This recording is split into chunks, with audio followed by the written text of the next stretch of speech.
Eu sou Mônica Bernardi e este é o Encontro com o Legislativo, um programa onde você é muito bem-vinda, muito bem-vindo. Por aqui, toda semana, nós vamos conversar sobre política. Você ainda confere os destaques da reunião dos vereadores e pode participar. Neste encontro, eu, você e o vereador que te representa. E para participar é simples. Basta enviar a sua pergunta, denúncia ou sugestão para o número que aparece aqui na tela. Não deixe de participar. Veja agora como foi a reunião da Câmara Municipal desta semana. Inscrita para falar na Tribuna Livre, Helenice Maria Gomes cobrou a vacinação para a população indígena e os seus direitos. O vereador Daniel Cabral abriu a palavra livre e fez um pronunciamento sobre o Dia Internacional do Orgulho LGBTQIA+, celebrado na segunda-feira, 28 de junho. No grande expediente, a reunião contou com a participação do novo presidente do Serviço Autônomo de Água e Esgoto, SAAI. O convidado apresentou o planejamento das ações da autarquia. O vereador Robson Souza foi o autor do requerimento. Durante o uso da palavra livre, na reunião ordinária, a vereadora Jamile Gomes falou sobre a situação da Covid-19, a vacinação no município, com destaque para o grupo das lactantes. Aqui no estúdio, o nosso encontro é com a vereadora Jamile Gomes. Seja muito bem-vinda novamente, vereadora. É um prazer recebê-la aqui no nosso encontro. Eu que agradeço o convite, Mônica. É um prazer estar aqui novamente. Nós, nesses meses, acompanhando o mandato da vereadora, um mandato coletivo, né? Ali ao lado do professor Bartô.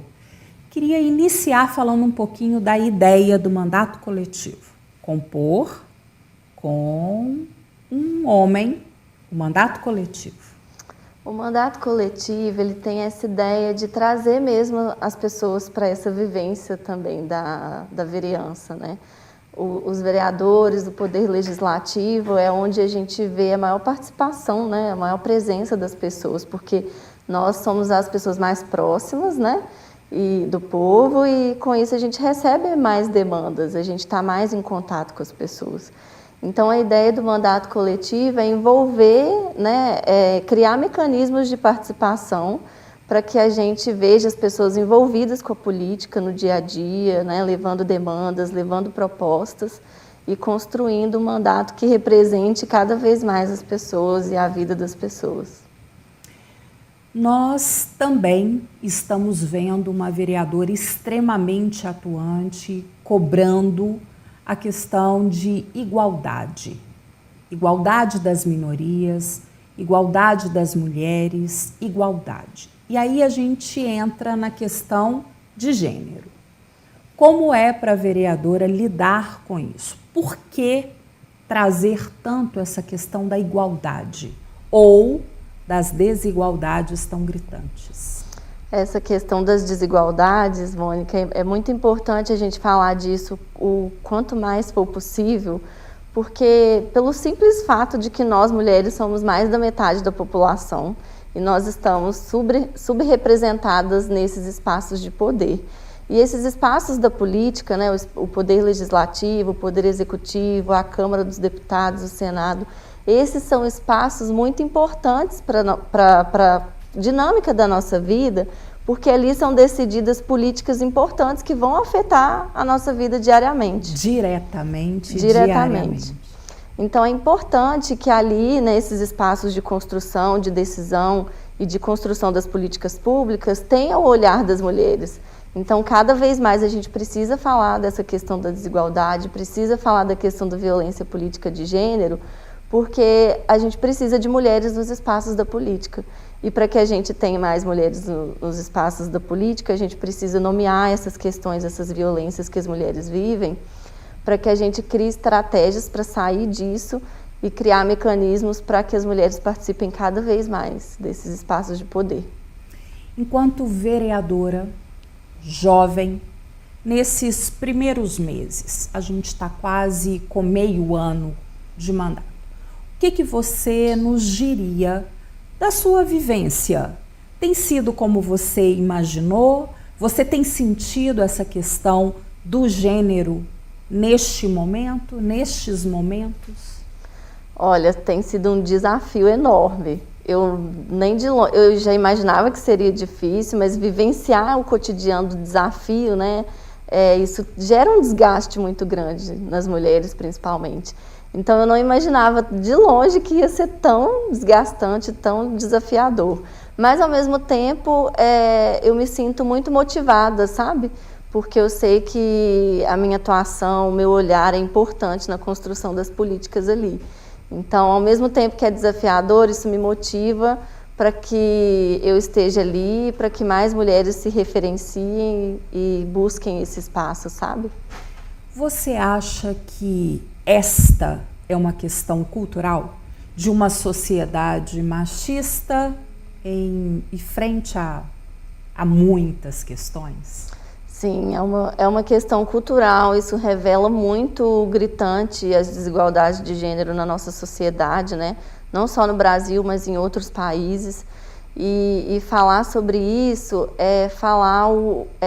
colocar, né, o fato em questão e trazer mais mulheres para esse debate, né? Trazer os homens, inclusive, porque também é uma competência dos homens lutar contra as desigualdades de gênero. E talvez até ligar o alerta, né? Sim. Para que existe isso, né? Para que exista esse respeito, essa igualdade, que a linha não fique tão tênue, né, vereadora? Sim, sensibilizar as pessoas para esse olhar, né? De que existem diferenças, claro, entre a gente, mas essas diferenças entre os homens e as mulheres, elas não podem se converter em desvantagem para as mulheres.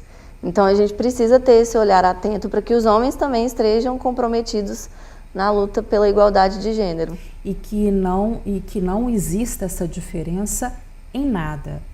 Em termos salariais, em termos do discurso, em termos, né, para que as pessoas entendam que não é num quesito apenas, né? Que essa igualdade seja igualdade. Esta semana você também trouxe a questão da vacinação das lactantes. Trouxe com mais ênfase durante a reunião ordinária, mas tem sido uma fala recorrente sua. Você acha que está caminhando? Está na hora? Chegou a hora? Eu acho que está caminhando, né? Tanto que o governo do estado liberou uma recomendação aos municípios que vacinem as lactantes com crianças até 6 meses. A gente considera uma vitória parcial, né? Porque lactante é lactante independente da idade da criança. E apesar de o Ministério da Organização Mundial da Saúde recomendar a amamentação exclusiva até os 6 meses e depois até os 2 anos ou mais, é uma recomendação. A gente sabe que tem mulheres que amamentam até mais, amamentam as crianças até com mais de 2 anos.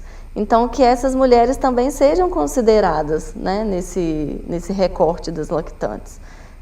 E além disso, né, além da gente reivindicar essa questão da vacinação das lactantes, independente da idade da criança, é sensibilizar a população de que o que as mulheres mães fazem é trabalho, né? Tem um movimento nacional que chama Movimento Lactantes pela Vacina, e tem, inclusive, em vários estados também tem movimentado isso, porque tem criado estratégias de implementar nos estados, né? Hoje tem um projeto de lei na Câmara dos Deputados que está tentando incluir as lactantes no grupo prioritário, porque infelizmente elas não estão. Mas, para além disso, é tentar sensibilizar as pessoas de que o que as mulheres mães enfrentam, né, nessa pandemia, o tanto que elas foram afetadas, o tanto que mulheres já perderam o emprego, né, por não ter onde deixar as crianças porque as escolas estão fechadas. Entender que existem muitos mecanismos na sociedade que impedem as mulheres de amamentar prolongadamente. Hoje a média de amamentação no Brasil é 57 dias, é muito pouco. E isso diz respeito às políticas, né, que incluem a maternidade e a infância enquanto política social. Por exemplo, a licença maternidade no trabalho é pouquíssima se a gente for pensar, né, nesse incentivo à amamentação prolongada. Então, são reivindicações que vêm junto à vacinação que não se encerra só na vacinação. E que não termina vacinando e não termina com ares de que estamos todos vacinados, porque são problemas recorrentes, né, vereadora? Sim, eu acho que esse movimento Lactantes pela Vacina, ele vem com uma força enorme das mulheres. Eu participei de uma Assembleia Nacional no mês passado, onde tinha mulheres do Brasil todo reivindicando a vacinação nos seus estados, nos seus municípios, e isso demonstra a força das mulheres nesse papel de reivindicar direitos. Né? Nós somos mais da metade da população, nós vivenciamos desvantagens gritantes, né, dentro do espaço na sociedade, e isso foi um motor para que a gente sensibilize a sociedade em relação ao trabalho das mulheres, em relação à importância do trabalho das mulheres para a manutenção da vida, para a qualidade de vida, para que a gente tenha uma sociedade mais democrática e plural. E num cenário de que a mulher precisa ser mãe, precisa trabalhar, precisa, né? Somos mulheres. Então, o cenário exige isso, que a gente seja dona de casa, que a gente ocupe os espaços todos e que a gente dê conta. Então, essa pandemia não é fácil, não é nada fácil, é muito desafiador, e isso também se a gente for pensar, essa dinâmica do trabalho das mulheres também é uma violência política de gênero quando a gente transfere esse contexto para o ambiente da política. Os homens, esses espaços masculinizados, ele tem um modo de operacionalidade ali que diz respeito à vida dos homens. Essa questão da produtividade intensa no trabalho, a questão da disponibilidade a qualquer momento para reunião, em qualquer horário, né? Isso diz respeito à vida dos homens, porque tem alguém em casa que lava a roupa, que faz a comida, que cuida das crianças. E isso impede, né? Isso gasta tempo, energia e impede que as mulheres estejam nos espaços da política. Então, isso também é uma violência política de gênero. Quando a gente pensa que as reuniões são marcadas de última hora, em horários que a gente teria que estar em casa cuidando da criança, né? Hoje eu estou aqui com a minha filha no estúdio. Então, isso vai se convertendo porque quando a gente fala assim da violência política de gênero, a gente entende muito no campo simbólico, né? E isso é muito material. E isso parece muito abstrato. Parece abstrato, e exatamente. Né? Porque isso se converte na nossa vida concreta, né? Então, pensar nessas questões da violência política de gênero, né, que hoje a gente encaixa em 5 categorias, que é a violência simbólica, a violência sexual, a patrimonial, a física e a sexual. Dentro desse escopo de violência, existem várias questões sutis, sabe? Que às vezes as pessoas não percebem que é corriqueiro, mas que é um entrave para a participação das mulheres. Então, quando você subestima as mulheres, quando a gente é interrompida enquanto está falando nos espaços, quando a gente não é convidada para determinadas reuniões de articulação, por exemplo, isso tudo se converte à ausência das mulheres naqueles espaços, à ausência do nosso olhar naqueles espaços e, consequentemente, à ausência das nossas percepções de vida, da nossa contribuição para que aquelas políticas afetem diretamente a nossa vida, permitindo que a gente tenha mais tempo e energia para dedicar a outras coisas. E que fique o recado, eu acho que mais do que os homens, que as mulheres, nós estejamos atentas aos detalhes. Isso. Nós vamos para um breve, rapidinho intervalo e voltamos daqui a pouco. Fique por aí.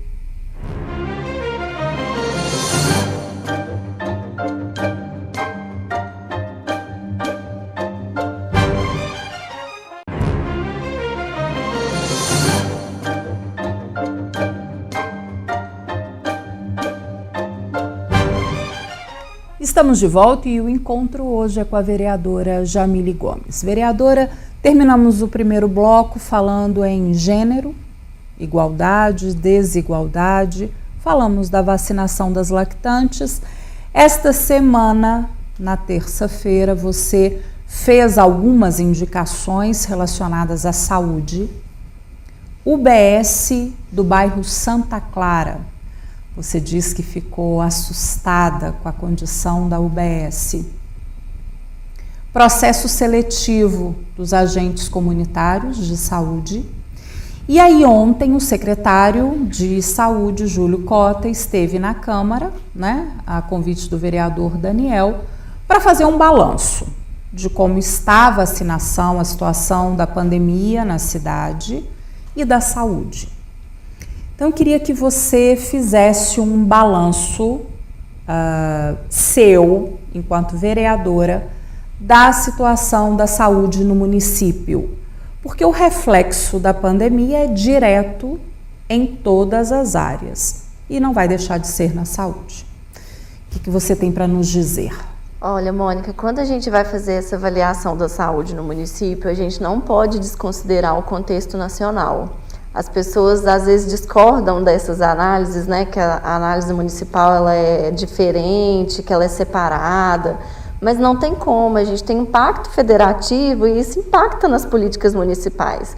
Então, quando a gente tem um contexto nacional em que o presidente do país não fez o mínimo, não comprou vacina, não deu o suporte necessário às pessoas, não incentivou o uso de máscara, muito pelo contrário, incentivou o desuso, incentivou a aglomeração. Quando a gente pensa nesse contexto... O governo está enfrentando uma CPI relacionada a escândalos, corrupção ou não, que vai ser investigado, da compra da vacina no momento que precisava comprar. Não podemos também deixar de dizer isso. Sim. Quando a gente pensa aí nos e-mails da Pfizer que não foram respondidos, né? E agora com esse escândalo da propina na compra da Covaxin. Então, tem várias questões relacionadas ao âmbito federal que impactam nas cidades. E aí a gente vai para o contexto estadual, onde o governo do estado criou o Minas Consciente, que a gente tem visto que não tem dado resultado. Viçosa está no Minas Consciente, mas a gente bateu aí segunda-feira a marca de 100 óbitos, né? Já teve... Tristes 100 óbitos. Tristes 100 óbitos, né? Queria me solidarizar, inclusive, com as famílias que perderam seus entes queridos, né? Com o nosso Adilson, que foi nesse contexto, né? Que poderia já ter sido vacinado. Isso é muito triste a gente pensar que se tivessem tido outras medidas, o cenário poderia ser diferente. Então, a gente pensa nesse governo do estado, com o Minas Consciente, a gente tem visto que ele não tem dado conta. Inclusive, tem alguns gráficos que mostram que desde que Viçosa aderiu ao Minas Consciente, a quantidade de casos e óbitos só tem aumentado.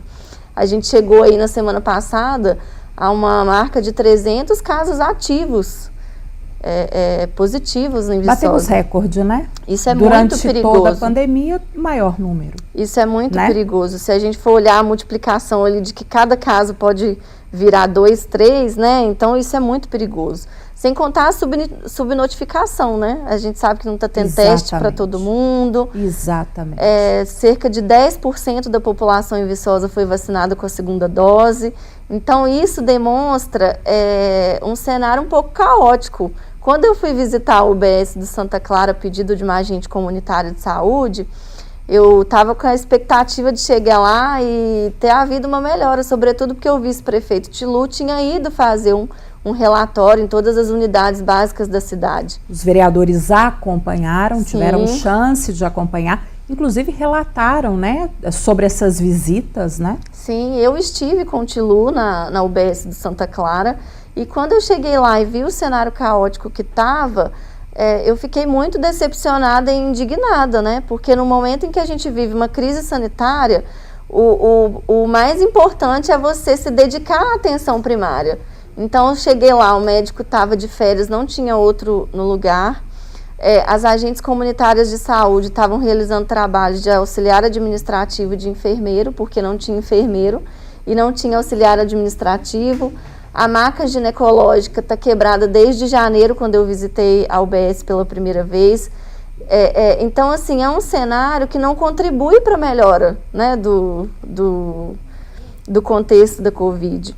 Inclusive, os técnicos de enfermagem estão atendendo casos positivos da Covid, porque disseram que vão fechar o telesaúde, e vão fechar o telesaúde e vão transferir o monitoramento dos casos positivos para as unidades de saúde. Isso tem que ter um planejamento, tem que ter uma capacitação dos profissionais, tem que ter um fluxograma, né? Porque se a UBS atende casos positivos e atende outras coisas, isso precisa ter uma organização do espaço ali para não haver risco de contaminação. E se não tem uma estrutura mínima funcionando sem os casos positivos da Covid, como é receber esses pacientes todos que podem contaminar os outros, que, enfim, olha o risco disso tudo, né? É uma cadeia que desencadeia uma série de questões. Exatamente, é uma engrenagem ali que não está funcionando muito bem, né? Sim. E aí, quando eu perguntei à enfermeira, mas e se tiver que medir a oxigenação desse paciente, né? Como é que vocês vão fazer? Tem equipamento de proteção individual? Não tem. Não tinha máscara PFF2, não tinha os aparatos, né, necessários para poder ir sem risco de contaminação. Então, se a gente pensar que o telesaúde vai fechar e as unidades básicas vão receber essa demanda sem o mínimo de estrutura, isso tende só a piorar, né? E aí eu coloquei essa questão na reunião de terça-feira, porque a gente não pode deixar a desorganização do executivo custar a vida das pessoas, né? Isso precisa ser pensado, planejado, organizado, para que isso não custe a vida das pessoas. Ontem, na reunião de ontem com o secretário, quando ele fez um balanço da situação da pandemia, como a gente disse, a situação da pandemia desencadeia ou acentua outros problemas já existentes. Por exemplo, essa questão precária de algumas UBSs ou da grande maioria. Na visão do secretário, está funcionando bem? A pandemia está funcionando bem? A parte que cabe ao Executivo, à Secretaria de Saúde, na visão dele, tá como deveria ser? Então, a parte que eu participei da reunião foi a que falou sobre a vacinação. Inclusive, o superintendente regional de saúde, o Marcos Schettini, estava presente. Ex-secretário de Saúde de Viçosa. Exatamente, ele estava presente junto com o Dr. Júlio e o Jefferson, né, que é o chefe da imunização. E, por incrível que pareça, Viçosa está atendendo aos critérios do Programa Nacional de Imunização. Inclusive, está adiantado nessa questão da vacinação, porque, de acordo com o calendário do Estado, em julho era para completar a faixa de 60 anos, de 50 anos, perdão, e sábado já vai completar o que seria para completar no mês. Então, segundo o Marcos, Viçosa está andando bem nessa questão da vacinação. Infelizmente, eu não pude participar da parte em que ele falou sobre a situação da saúde, mas como eu enviei as indicações na terça-feira, eu vou aguardar a resposta. E vai cobrar as respostas? Sim, vou continuar cobrando, porque eu acho que esse é o nosso papel, né? De continuar cobrando e se atentando a essas demandas da população. E não só cobrando, né, vereadora? Fiscalizando, né? Que é a principal função. Também dentro do assunto pandemia, que as pessoas estão esquecendo, né? Já não aguento mais falar disso. Não, nós precisamos falar, né? Sim. Isso é recorrente, é um problema que tem afetado, como eu disse, todas as áreas. Você propôs, em respeito às famílias, a questão do memorial Covid. Como é que está isso? Está funcionando? Já está, enfim, já foi implantado? Então, ainda infelizmente não está implantado. O presidente precisa lançar uma portaria, né, colocando os funcionários que vão se atentar a essa questão, porque a gente precisa pedir autorização às famílias, né? Então a gente precisa de um documento em que as famílias assinem e formalizem isso. A gente vai começar a fazer o mais breve possível, sensibilizando as pessoas, né, que esses números que a gente tem hoje no Brasil, né, de mais de 500 mil mortes por Covid, não são números, né? São pessoas, são amores, amigos de alguém, são entes queridos. São duras realidades, tristes histórias. Sim, 500 mil pessoas ficam um vazio, né? Assim, se a gente pensar Viçosa, quantas Viçosas seriam, né? E colocar essa questão do memorial é importante, Mônica, porque a memória, ela faz parte do nosso cotidiano, né, da nossa vivência, da nossa trajetória. E colocar essa questão da memória para as pessoas que se foram é colocar a contribuição que elas tiveram, né, na sociedade. Sim. Os efeitos da pandemia, infelizmente, eles vão se alastrar para depois que isso tudo passar, né, assim, depois que a gente tiver vacinado, não precisar mais usar máscara, infelizmente a gente ainda vai ter consequências da pandemia, vai ser quase que um pós-guerra, se a gente for pensar. A gente vai ter que reorganizar muita coisa foi fechada, ficou um vazio, então a gente vai ter que pensar, né, essa construção pós-pandemia de uma maneira que a gente não repita, né, esses erros do passado. Tantos erros. E de maneira que a gente possa prevenir, né, de outras formas, uma nova pandemia, porque não vai ser a última. Infelizmente. Bom, hoje nós temos uma vereadora jovem, mulher, mãe. Então nós temos uma visita hoje e eu vou convidar aqui para o encontro receber Cadê Alice. A visita? Alice, filha da vereadora Jamile. Uma das razões, ou a principal razão para a vereadora defender tanto aí a maternidade, a mulher, a mãe. Alice, dá um olá para o pessoal. Oi. E nós vamos chegando ao fim com essas presenças mais que importantes no programa. E é assim que a gente encerra. Se cuide de quem você ama. Eu espero você toda quinta às 6 da tarde. Até lá.